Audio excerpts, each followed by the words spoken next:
За сайн байцгаана уу. София Мөнхбат байна. Өнөөдөр та бүхэндээ гар тасдагчийн аюулгүй ажиллагааны зааврыг танилцуулна.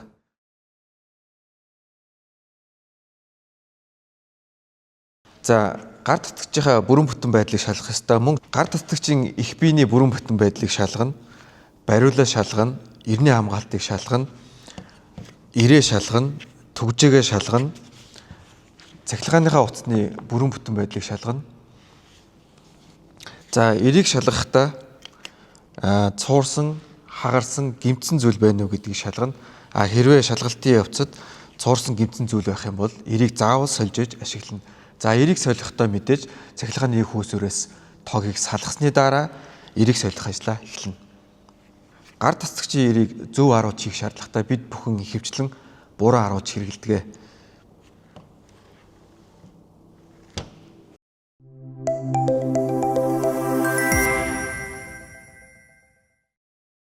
За бид бүхэн гар тасчийг ажилуулахын тулд эдгээр нэг бүрийн хамгаалах хэрэгслийг хэрэглэх шаардлагатай.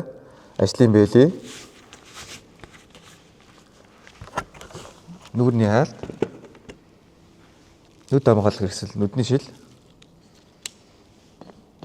за чихний бөглөө, за мөн амны хаалт шаардлагатай.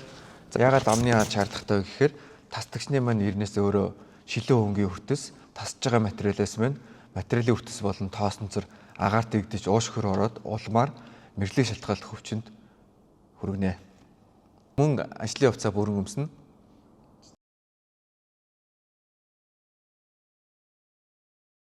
Тасдан дээр ажиллахдаа бид бүхэн бүгжтэй ажиллаж болохгүй. За ажлын хувцас хамгаалах хэрэгсэл маань сул нэвсгэр байж болохгүй.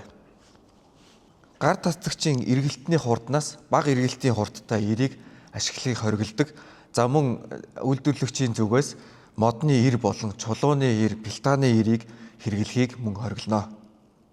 Тасдагчийг хоёр гараараа сайн барьж тухайн материалыг тасдах явцад эр хөшигдэж харавхаас урьдчилан сэргийлнэ. Гар тасдагчийг зааврын дагуу ашиглаж аюулгүй ажиллах арга барилд суралцгаая.